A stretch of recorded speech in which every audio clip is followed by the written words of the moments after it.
Assalamualaikum warahmatullahi wabarakatuh.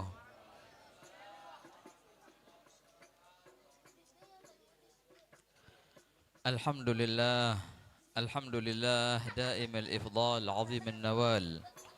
Allahumma salli wa sallim ala sayyidina Muhammadin, sayyidi ahli al-kamal, bahil jamal, sallallahu alaihi wa ala alihi wa sahbihi, khairi sahbin wa al.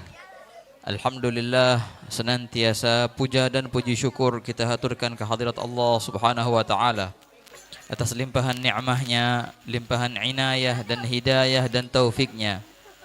Hingga alhamdulillah dengan taufik Allah lah kita bisa duduk bersama di majlis yang mulia ini dalam rangka bersalawat kepada baginda Nabi Muhammad sallallahu alaihi wasallam, berzikir kepada Allah dan menziarahi ikhwanana. Wa kan yaqulu al-Imam Syafi'i, mujalasatul ikhwan la tuhsab min ayyamid dunya. Bila mana engkau bertemu dengan temanmu, dengan saudaramu, maka itu perkumpulan itu jangan engkau hitung dari masa-masa dunia. Itu adalah cerminan daripada nikmat akhirat, daripada nikmat surga yang Allah Ta'ala berikan kepada hamba-hambanya. Ketika duduk dengan sesama muslimin, apalagi dalam rangka berzikir kepada Allah, berselawat kepada Rasulullah sallallahu alaihi wasallam, tidaklah diragukan lagi pertemuan itu dikelilingi oleh malaikat, yang mana kita membaca dalam hadis yang sahih, inna lillahi malaikatan yatufuna fit turuqat. Allah Ta'ala menugaskan beberapa malaikatnya untuk berkeliaran. Ngapain? Nyariin majlis-majlis zikir, nyariin majlis-majlis ilmu. Dan bila mana mereka mendapatkan apa yang mereka cari, langsung mereka melapor kepada Allah. Ya Allah, sungguhnya kami menemukan beberapa hamba-hambamu yang duduk lagi berzikir, lagi salawatan. Maka Allah Ta'ala bertanya kepada mereka, wa huwa a'lamu bihim, apa yang mereka minta dariku? Maka malaikat berkata, ya Allah, mereka mengharapkan darimu syurgamu. Maka Allah bertanya lagi kepada para malaikat itu, apakah mereka pernah melihat syurgaku sehingga mereka mendambakannya? Maka malaikat berkata, la, mereka belum pernah melihat syurgamu. Allah bertanya lagi, bagaimana kalau seandainya mereka telah melihat syurgaku? Malaikat menjawab, pasti mereka akan lebih giat dalam zikirnya, mereka akan lebih semangat dalam salawatannya, lebih giat dalam ibadahnya. Allah bertanya lagi, mereka takut dari apa? Mereka minta perlindungan dari apa? Malaikat menjawab, ya Allah, mereka minta perlindungan kepadamu dari nerakamu. Apakah mereka pernah melihatnya? Tidak, mereka belum pernah melihatnya. Bagaimana gerangan kalau seandainya mereka melihatnya? Pasti mereka akan lebih semangat beribadah kepadamu demi mendapatkan pertolonganmu, jagaanmu dari neraka itu. Di akhir dialog antara Allah dengan para malaikat itu, Allah Ta'ala nyatakan kepada mereka, ushidukum ya malaikati anni qad ghafartu lahum. Saksikan wahai para malaikatku, sungguh aku telah memberikan pengampunan semua kepada mereka. Siapa yang hadir, siapapun yang hadir dapat maghfirah dari Allah Subhanahu wa taala. Sampai-sampai ada seorang malaikat yang bilang, ya Allah, tapi ada di situ fulan bin fulan yang dia itu hadir bukan niatan untuk zikiran, bukan niatan untuk salawatan, enggak, kebetulan dia punya hajat dunia, dia mau nagih hutang, dia mau nyicipin, ada menu istimewa katanya di situ. Tuh niatan dunia tuh kayak gitu. Kalau zaman sekarang lagi nyari popularitas katanya. Iya. Gimana itu kalau hadir tuh? Dapat juga maghfirah dari Allah Ta'ala. Allah bilang kepada malaikat itu, fulan bin fulan tuh yang hadir niatnya nyari dunia, dapat juga maghfirah dariku. Wallahu qad ghafartu, pun kepadanya aku berikan pengampunan. Kenapa? Humul qaum la yashqa bihim jalisuhum, karena dia telah duduk bersama orang-orang mulia yang tidak mungkin celaka teman duduk mereka. Wa hakadha ikhwan. Ini adalah samudra Nabi Muhammad sallallahu alaihi wasallam. Kalau seandainya ada kotoran yang masuk ke lautan, apa yang terjadi? Apakah lautan jadi kotor gara-gara kotoran itu? Justru kebalik, kotoran itu akan hilang. Dan bahkan walaupun itu najis, ketika dia menghilang dan menyatu dengan lautan, menjadi sucilah akhirnya. Walaupun sebanyak-banyak bangkai, jangankan bangkai kucing ataupun bangkai gajah, kalau seandainya 1000 sejuta gajah engkau limpahkan ke samudra yang luas itu, semua akan hilang dan semua akan menjadi suci berkat samudra itu. Begitulah perumpamaan dosa-dosa kita. Begitulah perumpamaan maksiat kita bila mana engkau lemparkan ke samudra Nabi Muhammad sallallahu alaihi wasallam. Wahakadha ikhwan. Lalu bagaimana kita bisa mendapatkan samudra yang luar biasa azim itu, al-bahr al-khadim al-zakhir, melalui perantara para masyayikh, para guru-guru dengan asanid yang muttasilah, yang memberikan kepada kita pemahaman bahwasanya setiap kebaikan yang kita dapatkan di dunia ini ataupun di akhirat nanti, semua itu kita dapatkan dengan perantara Nabi Muhammad sallallahu alaihi wasallam. Karena Imam Syafi'i berkata dalam kitabnya Ar-Risalah, padahal Imam Syafi'i jarang ngarang kitab, cuma 4 kitab beliau karang. Namun ada satu tulisan yang sebenarnya beliau tulis sebagai jawab daripada surat yang dikirim oleh teman dan juga gurunya, Abdurrahman bin Mahdi namanya. Menanyakan kepada Imam Syafi'i, bagaimana engkau merumuskan istimbatmu? Maka Imam Syafi'i menjawab itu dengan surat Risalah. Akhirnya itu surat jadi kitab namanya Ar-Risalah. Bahkan itu adalah kitab yang pertama dikarang dalam ilmu usul fiqh. Berkata Imam Shinqiti dalam Alfiyah Usul Nazam daripada Jam'ul Jawami, awwalu man allafahu fil kutubi Muhammad bin Syafi'i al-Muttalibi wa ghairuhu kanat lahu saliqah mithlu alladhi lil 'urbi min khaliqah. Dalam kitab Ar-Risalah itu ikhwan, walaupun itu judulnya usul fiqh, namun Imam Syafi'i menyebutkan muqaddimah, kata pengantar yang azim, yang agung. Beliau mulai, fajazallahu anna nabiyana Muhammadan afdala ma jaza marsulan amman ursila ilaih. Semoga Allah membalas jasa Rasulullah sallallahu alaihi wasallam dengan sebaik-baik balasan, karena kita tidak mungkin membalas jasa Rasulullah. Lalu bagaimana? Biarkanlah Allah yang membalas jasa kebaikan Rasulullah kepada kita. Makanya sering kita baca tuh, biasanya dibaca di apa namanya tambahannya Ratibul Haddad itu, jazallahu anna sayyidina Muhammadan khaira, jazallahu anna sayyidina Muhammadan ma huwa ahluh. Emang ada dalilnya? Ada.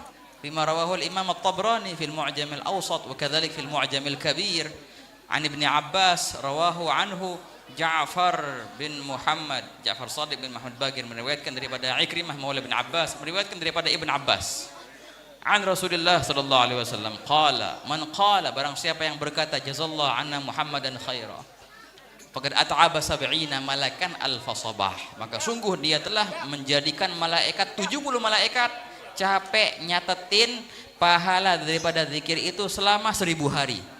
Tuh, zikir itu luar biasa. Ketika seorang hamba menyadari jasa nabinya kepadanya, kemudian dia berkata semoga Allah lah yang membalaskan jasa kebaikan Rasulullah, itu pahalanya seperti itu. Jazallahu anna sayyidina Muhammadan khaira, jazallahu anna sayyidina Muhammadan ma huwa ahlu, walau kana al-hadits fihi ma fihi. Fi fadail al-amal yu'mal bil hadits ad-dha'if. Kemudian Imam Syafi'i menyelanjutkan dalam takbirnya itu, beliau katakan falam tumsi bina ni'matun zaharat wala batanat nilna biha hadzan fi dinin aw dunya aw dufi'a anna makruhun fihima aw fi ahadin minhuma illa wa Muhammadun sallallahu alaihi wasallam sababuha al-qaidu ila khairiha wal hadi ila rusydiha. Tidaklah ada satu nikmat pun, nikmatun nakirah, ada lam lagi di situ, wa nakira fi siyaqin nafi lil umum dalam ilmu balaghah, jadi sangat absolut.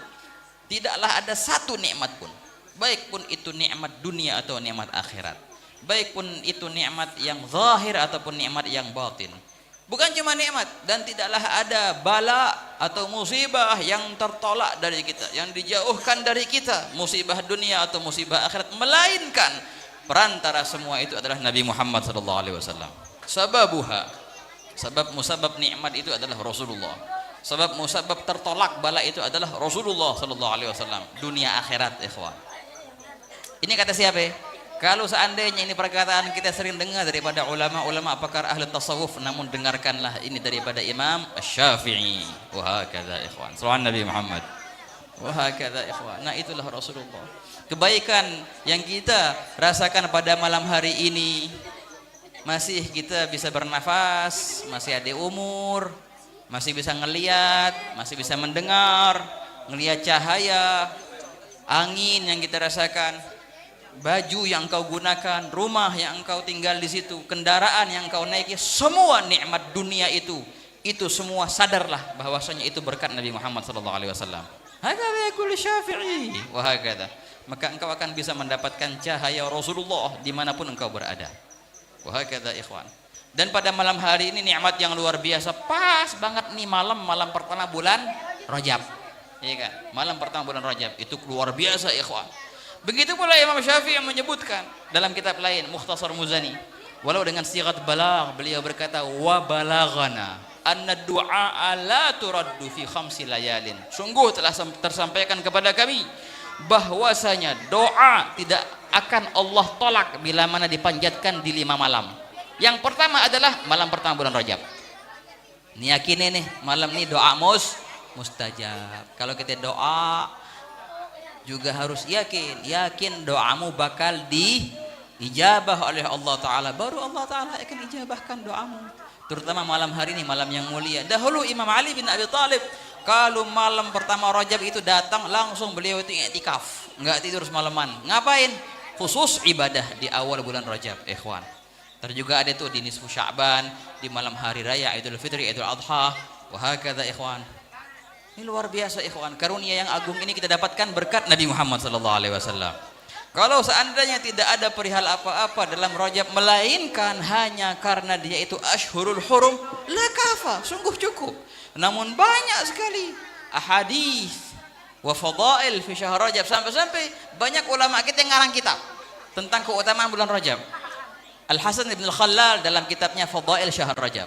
Ibn Hajar Al-Asqalani dalam kitabnya Tabyinul Ajab bima warada fi syahri Rajab. Wah kata ikhwan, ini kita beruntung kita mendapatkan semua karunia ini berkat Nabi Muhammad sallallahu alaihi wasallam. Wah kata ikhwan, habis Rajab apaan tuh? Sya'ban. Habis itu apa? Baru datang deh siapa itu? Ramadan. Oh, baru deh tuh. Tapi kalau seandainya kita mau panen di Ramadan, nanamnya kudu dari sekarang, harus nanam tuh. Orang yang enggak nanam dari Rajab bakal panen apa? Panennya rumput. Rumput kan nggak ditanam, tumbuh sendiri. Tapi kalau ente mau panen duren, mau panen rambutan, harus nanam rambutan dari sekarang. Tanam tuh bibitnya. Apa yang kau dambakan di Ramadan nanti, tanamlah dari sekarang. Dan jangan lupa sirami tanaman dan pohon itu di bulan Sya'ban nanti. Baru engkau akan menuai hasilnya di bulan Ramadan. Wah kata, banyak-banyakin istighfar bulan Rajab ya. Wah kata kan masyayikhna dulu guru-guru kita itu, orang tua kita biasanya baca apaan tuh Rajab habis Isya? Rabbighfirli warhamni wa tub alayya. Berapa? 70 kali. Ada lagi yang bahkan baca istighfarnya Imam Hasan bin Abdullah Haddad. Wah kata ikhwan, enggak ada dalilnya. Siapa bilang enggak ada dalilnya? Bukankah istighfar itu perihal yang agung? Tuba liman wujida fi sahifatihi istighfarun katsir. Beruntung bagi orang yang di bukunya tercatat istighfar yang banyak. Makanya dulu ada orang dia itu ngeluh kepada seorang syekh. Gal wahai syekh, nih kita sudah paceklik, kering, tandus sudah. Minta amalan biar turun hujan. Syekhnya bilang, oh gampang gitu. Apa? Banyakin istighfar, pasti turun hujan. Oh gitu ya sudah. Balik dia tuh yang pertama. Yang kedua, Syekh, saya sudah menikah sekian tahun, nggak punya anak. Minta dong resepnya doa biar punya anak. Oh gampang, apa? Banyakin istighfar. Loh masa iya? Bukan cuma punya anak, rezeki juga lancar. Loh iya, betul. Oh ya sudah, pergilah orang kedua. Nggak lama lagi ada orang ketiga. Syekh, saya punya kebun, itu sungainya itu kering, dan kebun saya hilang, habis, nggak panen lagi. Gimana caranya biar subur lagi itu tanah? Oh gampang, resepnya apa? Istighfar banyak-banyakin. Muridnya pada bingung, loh ini kok 3 penyakit tapi resepnya sama. Kalau dokter praktek nih, orang pilek obatnya sama, orang puyeng obatnya sama, nggak beres tuh dokter tuh. Tapi ini gimana ceritanya Syekh? Gimana masa sih? Minta hujan, istighfar. Minta anak biar cepat punya anak, istighfar. Kebunnya kering biar subur, istighfar. Gimana ceritanya istighfar? Maka Syekh itu berkata, ente nggak baca Quran? Kenapa? Ada di Al-Quran. Faqultu astaghfiru rabbakum innahu kana ghaffara yursilis samaa alaikum midrara wa yumdidkum bi amwali wa banin wa yaj'al lakum jannati wa yaj'al lakum anhara ma lakum la tarjuna lillahi waqara wa qad khalaqakum atwara. Wah, azim. Itu pas subhanallah, pas banget, tiga-tiganya itu pas tertibnya kayak Al-Quran. Istighfarlah kalian. Kenapa? Karena Allah Ta'ala Maha Pengampun. Dan memang luar biasa ikhwan, majelis yang seperti ini termasuk cara kita beristighfar. Bukankah tadi di hadis setiap yang hadir majelis seperti ini pasti mendapatkan ampunan? Namanya istighfar itu. Kita yakini dapat ampunan ikhwan. Tapi jangan cukup dengan ampunan, engkau bisa mendapatkan derajat yang tinggi melalui majelis ini. Wa hakadha la tarda bidun aini manzilatan fal khibbu man yaktafi bidhilli wal athari. Gitu. Di ayat itu dikatakan apa? Yursilis sama alaikum midrara. Allah Ta'ala akan mengalirkan hujan kepada kalian. Wa yumdidkum bi amwali wa banin, memberikan harta dan memberikan anak keturunan kepada kalian. Wa yaj'al lakum jannat, Allah berikan kepada kalian kebun-kebun, anhara, sungai-sungai. Semua itu berkat istighfar. Nabi Muhammad SAW bersabda, ayuhan nas tubu ilallah fa inni atubu ilallah fil yawm mi'ata marrah. Manusia taubat padeh kepada Allah. Manusia istighfar padeh kepada Allah. Kenapa? Aku aja, kata Rasulullah, aku aja istighfar minimal 100 kali atau 70 kali sehari. Rasulullah ini padahal yang enggak punya dosa, enggak punya kesalahan. Rasulullah enggak pernah sehari kurang dari 70 kali istighfar, ikhwan. Lah kita gimana yang berdosa nih? Gimana? Makanya carilah hubungan kepada Rasulullah SAW. Cari celah, cari tali yang di situ engkau bisa dapatkan ikatan dengan Nabi Muhammad SAW. Jeburkanlah dirimu, jeburkanlah kesalahanmu di samudra Rasulullah SAW. Niscaya semua akan menjadi suci. Semoga Allah Ta'ala berikan kita inayah dan riayah dan keberkahan di malam yang penuh barakah ini. Allah Ta'ala kabulkan semua hajat yang hadir di sini.